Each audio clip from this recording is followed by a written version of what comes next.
Ladies and gentlemen, I'm here with Paul Anthony, the superstar. Woo-hoo! Me and Paul got connected, I think it's been about a year at this point. Yeah, it's Just- about a year. All right. Yeah. Just about a year, yeah. We've been working together for a little bit, and we're just going to be having pretty much a chat. I'm going to ask him a few questions. It's going to be super chill. We're just going to kind of go through some interesting questions. We're going to talk about a big project me and Paul have been working on together, the future for Paul. Going to dive a little bit into that, and it's going to be an interesting one today. So, first thing that I want to get into is I just want to dive a little bit into your backstory. I want you to kind of share a little bit about who you are, where you came from, how you kind of got to this point where you are right now. Okay. Well, that's. I know it's a big one. You want the short form or long form? Give us the long form. Long form? Yeah, long All right. form. Okay. Well, I was born a little baby at 8 pounds. No. So I'm from Jamaica. So I was born in Jamaica, raised by my grandparents. Okay. All right, in the country. So I was a country boy. Believe it or not. Okay. Countryside All of Jamaica. Countryside of Jamaica. So I was raised as a farmer in a 400 square foot house with 9 of us living in a 400 square foot house. So imagine that. 9 These of are your us. siblings, your cousins. Cousins, nieces, aunts, uncles, just everyone. Everyone kind of all together. And at one point we had 11 of us for 1 year living in the same 400 square foot house. So we had, picture that we had no storage space, so everything was stored on the outside of the house, the cement and kind of mud type house, Yeah. right? It was in the country, and so we did all our cooking or washing and so on outside. So we had no electricity.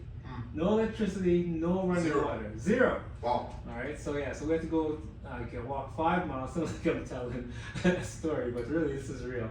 5 miles in the morning, 5 a.m. to get our water at a river. Alright? Like you fill it up in Buckets buckets. of And water, just... buckets, we had donkeys, so we had no car. Wow. So we rode on donkeys. I was carrying waters and so on. So we had to be quite economical with our water. We had to ration it. So for drinking water versus washing water. So bathing, we had a little bird bath. We had to be quite economical at a young age. Yeah. Yeah. So we're farmers. So that's actually. I remember going and getting our produce or crops and then taking it to the city, where Kingston is, in the city, the big city, on donkeys, on the back of a donkey with my grandfather to sell at the market in Kingston. Wow. So produce out there, go sell it. Oh. Yeah, you can cut it. Yeah. Oh my God. Are we Wayne J? Not right now. No, sorry.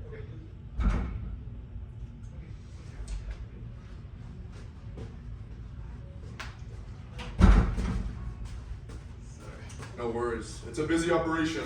It is. Okay. All right. So you were telling us about kind of life in Jamaica and whatnot. And Life in Jamaica. Yeah. So we have to sell just to make ends meet at the market, and sometimes we're riding by donkeys, but when we're doing really well, we're riding by horseback.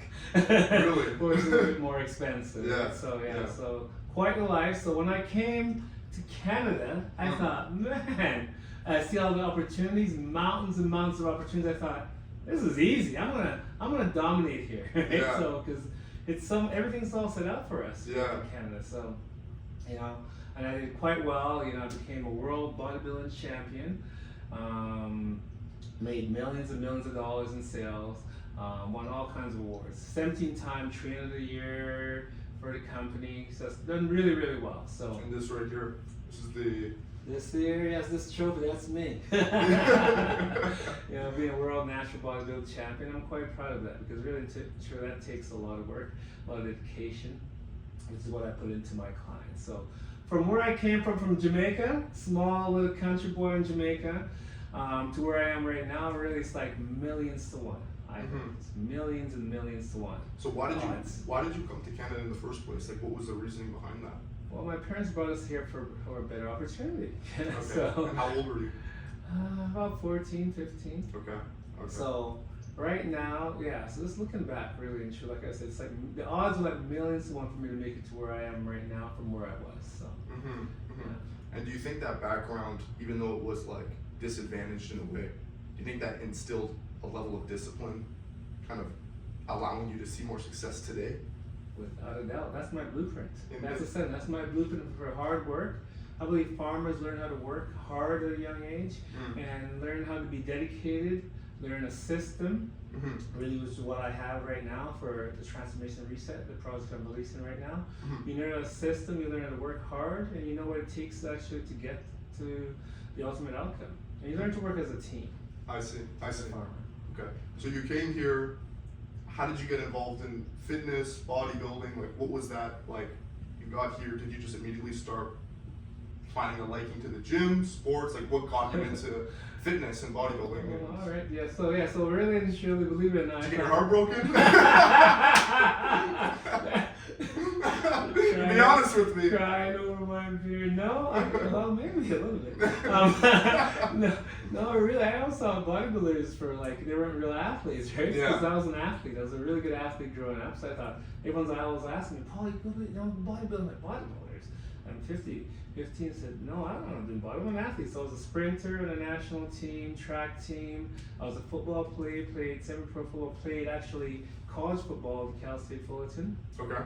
Ran track for UCLA, Arizona, Louisiana State, like track. So I was an athlete. So I Yeah, thought, like sprinting. Sprinting, Okay. 100 meter? and 100 meters, 200 meters, and playing football as well at a high level. So I thought, no, that's not for me. I'm an athlete. Right? Yeah. So I had no idea. Bodybuilding really is one of the most challenging, yeah. dedicated sports you can actually do. Because Yeah. really, if you can be an athlete and go out and eat pizzas.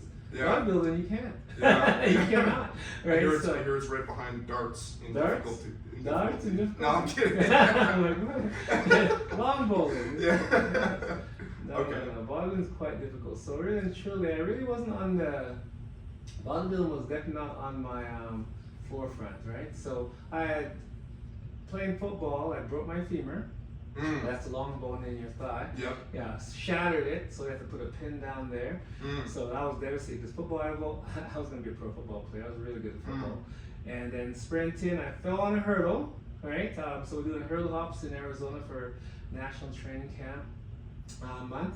And it's 45 degrees, like really steamingly hot. Yeah. Everyone goes siesta in Arizona. Yeah. No, me, because I was kind of one of the last ones to make the team. So I'm continuing on, and these hurdles are really high, so let's get explosive. We're doing hurdle hops, about 10 in a row, and I actually kind of blacked out. Really? I blacked out, and I collapsed and I fell on a hurdle. You know how you have the wooden part, and then you have the vertical metal, like about this thick of Yeah. that one. Yeah. I fell on the metal one, went right through my armpit, pulled it out, it's blood everywhere. Oh, it actually pierced you. Pierced through my head. See this hole right here? That's a pierce. So Wow. it's like meat, right? That's So I'm in shock. So I thought, you know what? I'm not gonna die here. I'm not gonna die. It's not gonna be my Yeah. story, Yeah. right? It's amazing what happens when, you're just a survival skill. You've heard these stories when women and whoever lift cars off Off their off kids. the kids and so on, right? So I felt that way. So I thought, you know what, this is how people die, so this is not gonna be me. So this is me. I put away all the hurdles with one arm like this. I'm wearing white, pure white, and it's all, I put away all the hurdles. It's soaked. You ran, it's like blood, it's just like dripping blood, right? So I ran out in the street. This is in Arizona, and it's kind of a sketchy area. It's like a lot of gang infested area, gangs around there. I guess I didn't know. So Maybe that would have been something good to find out. yeah. So I ran out in the street and waving cars down to help me, take me to the hospital, and no one's waiting for me. Everyone's going around, everyone's driving around because they thought I got shot. Yeah. Because person of my color, I'm running out in the street, I'm all bloody, and finally about 10 cars went by. I thought, man, I'm not gonna die. So jumping from the car, he goes, "You're okay?" I said, "Obviously, I'm not okay." Yeah. Right? So this one guy actually saved my life, really. Really? Okay, yeah, it saved my life. So he actually woke me up because I'm getting cold. I'm getting cold. I'm passing out. He took me in the shade. He called an ambulance, and ambulance took me away, and I'm waiting in the hospital, and the story went around the hospital a guy got impaled by a hurdle, right? It was a big deal. Yeah. I guess because when does this ever happen, right? Yeah. So a guy got impaled by a hurdle, And I'm waiting for like 3-4 hours, and like I'm just bleeding like just bleeding like crazy. And you know, this was like chaotic. This is a chaotic hospital. Everyone's coming in with gunshot wound, gunshot to the neck, people jumping off a building, 5 stories, hitting like just a disaster. And I'm looking around thinking, man, I might not be the worst worst off here, because you know, people are screaming, help me, help me. Because it was like craziness, right? And even just lifting my arm up like this, it was like painful. So I remember just waiting around, and this doctor came in, tanned, you know, sitting in Arizona, good looking guy, you know, surrounded by female nurses. They all love him, I can tell. He's having a good time. Pulling a Grey's Anatomy, one of those things. But you know, so he's a really nice guy, and he ripped my arm up like this, like to search looking for, and push his arm through my fist, through my hand. I'm like, I think I punched him. Because I'm in so much pain. Give him a right hook, just being reactive, I punched him in the face, because you know, and the nurse said, oh, you know, doctor's so insensitive, right? Apparently getting sensitive training down there, because nurses are really able to take care of you. For sure. So, but yeah, so I remember that, and it couldn't stitch me up because it was just caved in. And I guess if they stitched me up, it would be like it's gonna pus up and, you know, get infected. So they kept a whole little. They packed it full of like ointment, and then we had a little, what do you call it, a little drip, calls a drip, right? So it was really pussy, and so they actually went to change it again 2 weeks later, and they fully checked. It's like, whoa, it's infected. So I had to get another surgery on it, and so on. So, but yeah, so that was done with that case, and you know, I thought, you know what? I broke my femur. I punctured my armpit. Obviously, it's a sign that I'm not meant to do this sport. So I decided to actually change back to listen to what everyone's saying, take up bodybuilding. So, I gotta bodybuild. And you know what? I was so gifted at about 15. Everyone's telling me, you enter the provincials, you'll win, right? They'll say that I had a real good physique, right? Because I had worked my tail off. I sprint, I did 200 push-ups just every sprinting, day. I guess. Sprinting alone, push-ups, strength. Yeah. And I wrestled in the ring, wrestling, did a lot of push-ups, you know, squats and so on. So I was in really good shape, right? You know, I'm not sure I'd win, but I do really well. My abs were ripped up, and my shoulders, I was quite developed. And I was a farmer, right? So, you know, discipline and that sort of stuff. Okay, so that actually helped me in all that hard work. So I decided to become a bodybuilder. Enter my first show. I was a middleweight. I won middleweight, and I won overall, right? So, but heavyweight, light heavyweight, I won it all, and I was like, whoa, wow, you know. And everyone on stage would call me Sean Ray, because I get there and I look like Sean Ray. And you're like, Sean Ray. So I got a high, said, maybe I'm meant to do this bodybuilding thing, you know. So I decided to make it a career, become a trainer, and so on. And here I am right now. Awesome. So you were doing bodybuilding, and that led into obviously the natural evolution of that for a lot of people is become a trainer. Yeah. Right. So for you, like, it was just kind of, it felt like the next step to do, or. Yeah, well, I always love working out. So the truth is, it was like the next step was like, I guess I can become a bodybuilder, you know, because I can't, you know, I was unable to do. It kind of chose be you. An athlete. Bodybuilding shows me. Yeah. Because sometimes I believe we want to do something, but it's not really where we're meant to be, right? You know, I'm a person who needs to be slapped in the head to change course, right? So I was slapped a couple times in the head to change course and be led down a path to be. I've always known I'm here on earth to be a humanitarian. I've always known that I love people, right? You know, I believe I'm a healer right now, and I believe it's from divine hands of God, right? These hands are magical, right?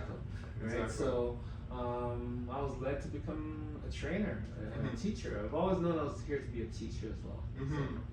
Okay. Yeah. Okay. So you did that. That led into a level of training, and then I want to kind of understand how that led to you being an entrepreneur. Because a lot of people, 95% of people, will stay a trainer. They'll work at Good Life or, you know, a commercial gym, but not a lot of people will take that into their own hands and become an entrepreneur like yourself.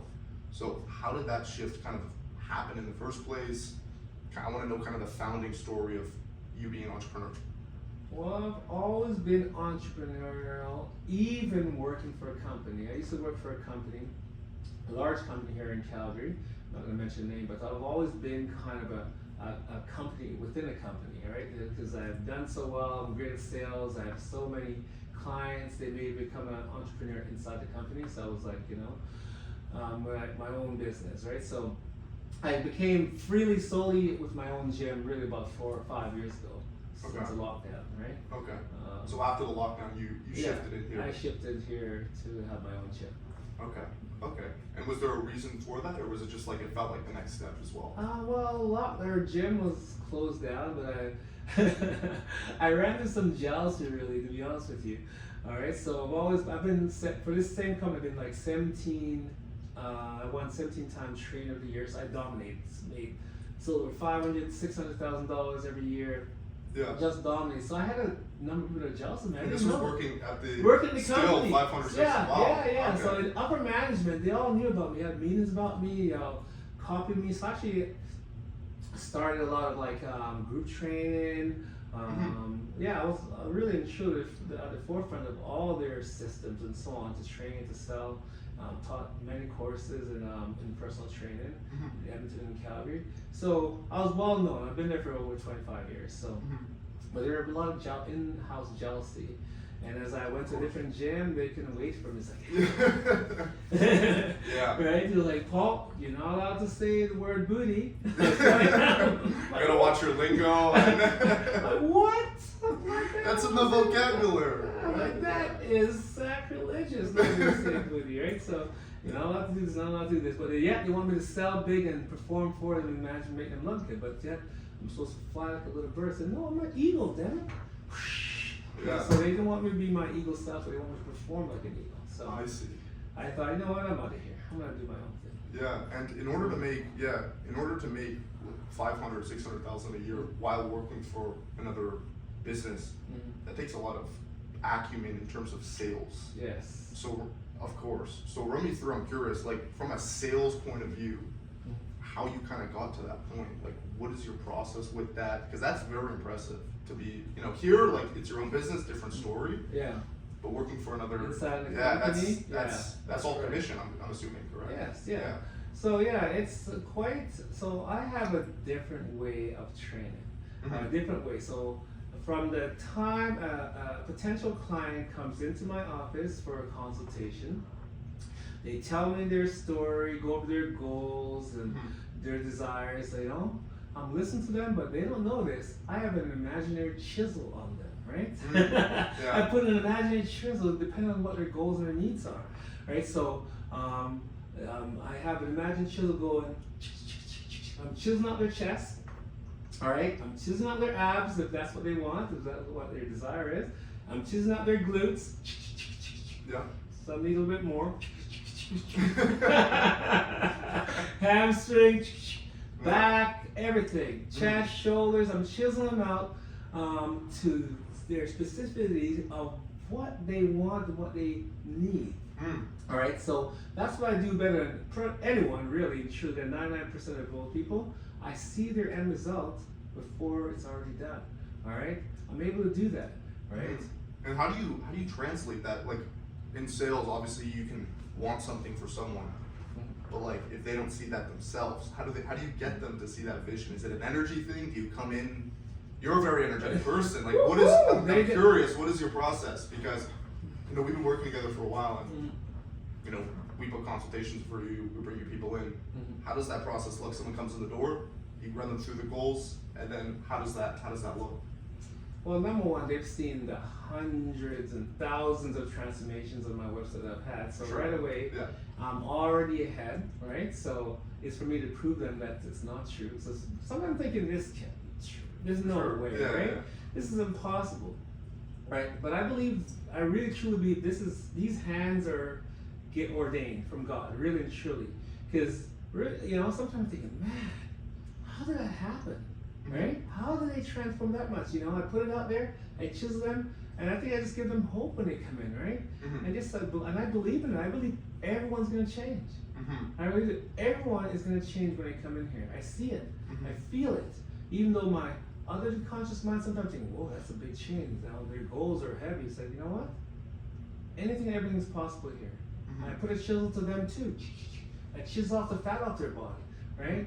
So I think I just give them a lot of hope, a lot of belief, and I believe it myself that time's gonna happen. Okay, that's awesome. And in terms of like when you were, I guess, starting Dream Body, this was about 4 or 5 years ago, you said. No, Dream Body's been around for a while. So remember, I was a company. I was an independent you were contractor within the company. Okay. So I should have been a little more specific. So I was a company, an independent contractor inside the company.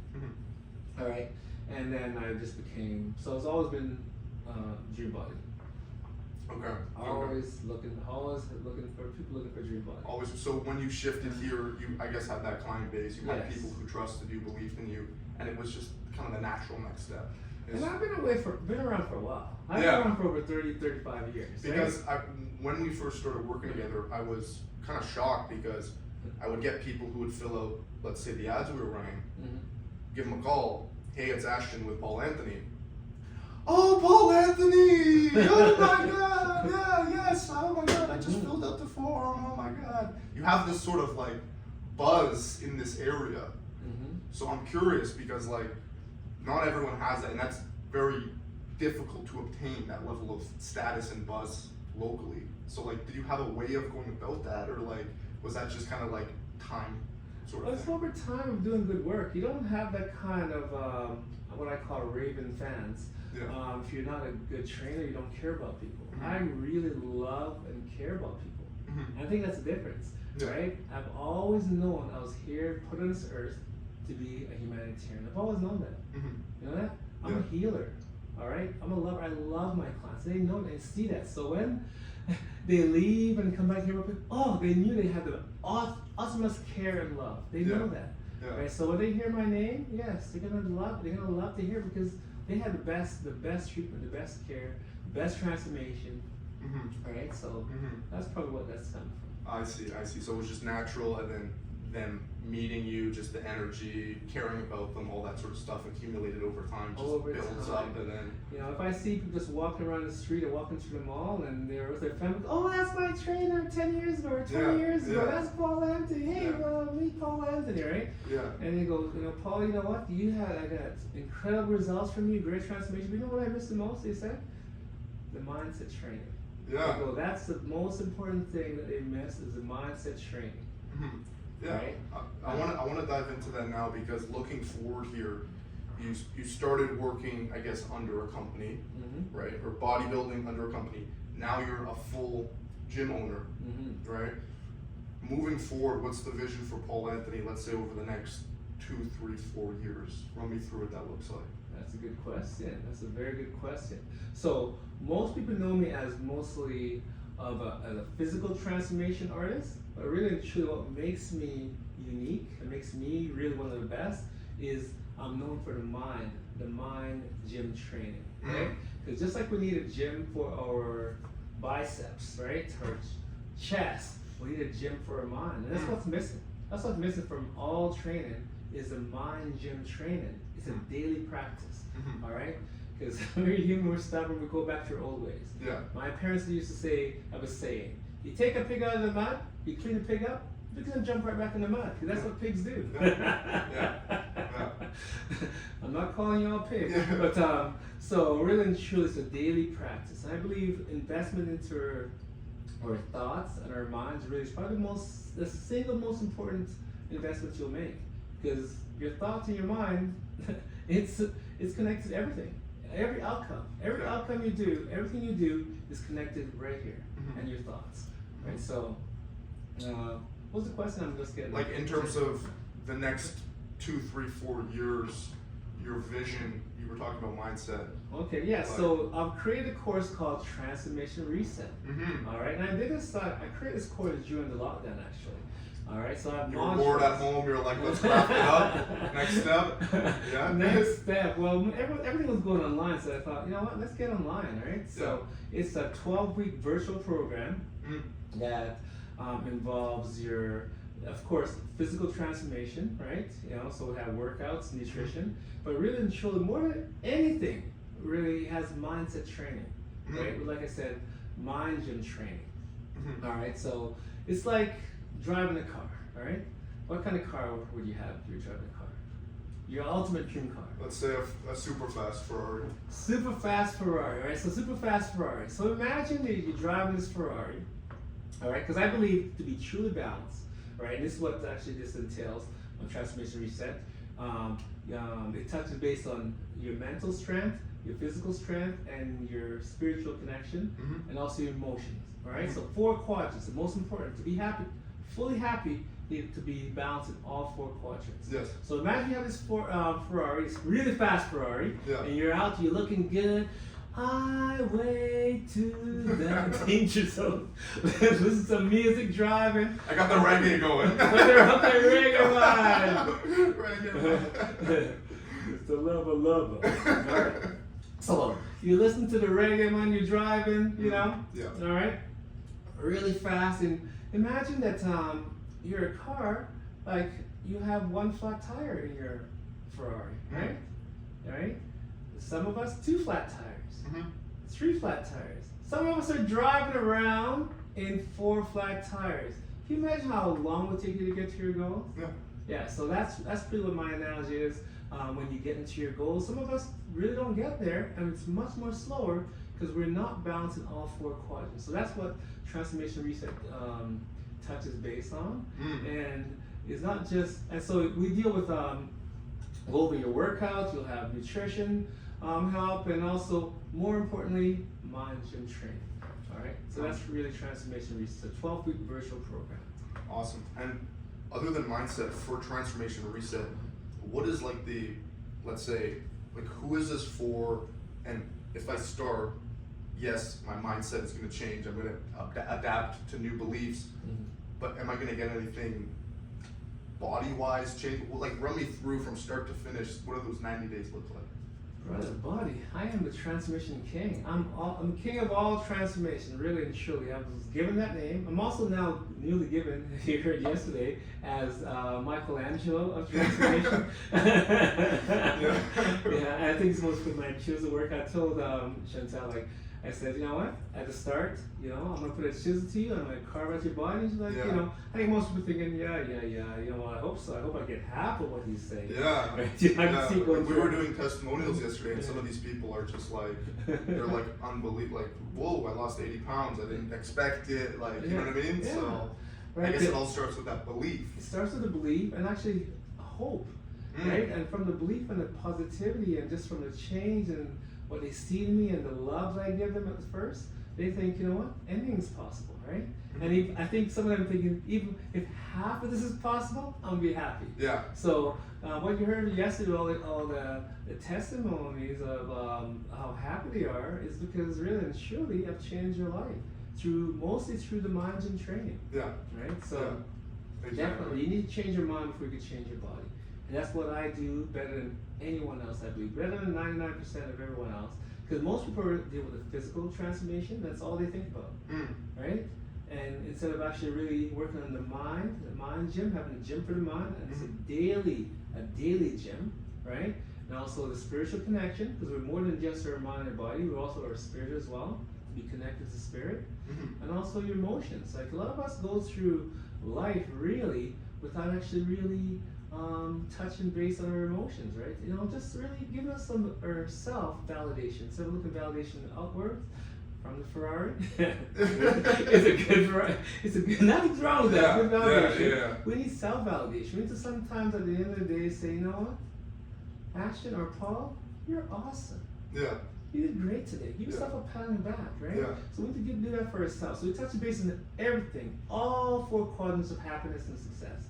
That's what I'm so proud. I'm really proud of this course. Yeah. What I was discussing with you today, how unbelievable it is, right? You know, we have such renowned authors like Louise Hay, you know, Dyer, Deepa, everything.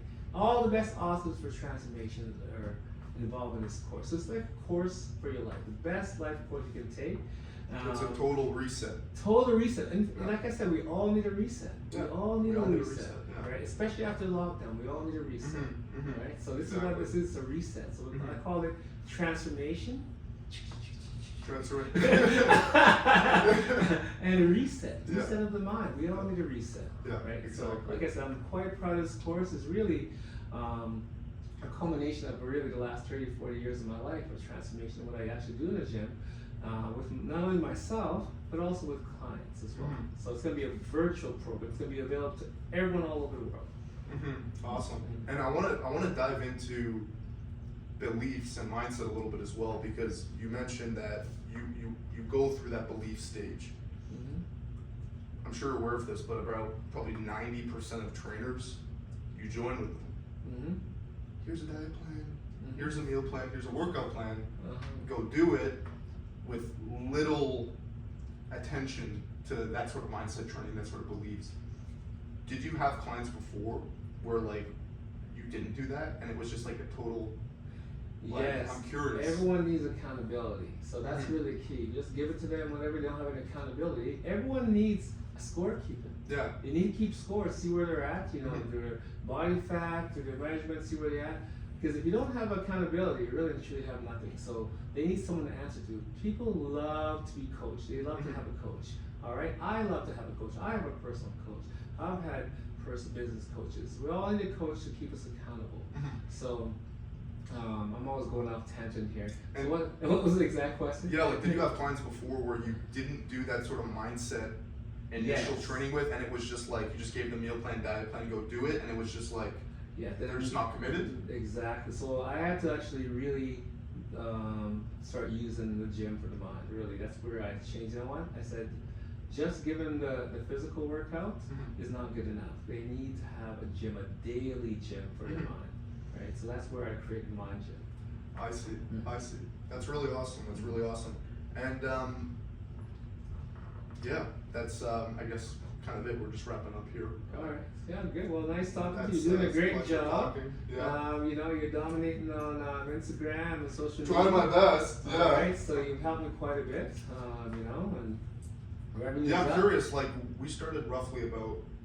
It's been I think a year. Yeah. Yeah. Well, I think it was July, August, September. July, Was it August, July? I think it was August, something yeah. like that. Yeah. Yeah. I'm curious, even for me, like working with me, what has been your experience working with me, and kind of like how that has been for you? Well, you've been actually really a breath of fresh air. You work hard, you care about your clients, which is really good. And really and truly, I get what, you know, when things are rolling, I get like, you know, probably 2, 3 bookings a day for consults. So you've been great, right? And good thing is I'm a good closer, so hey.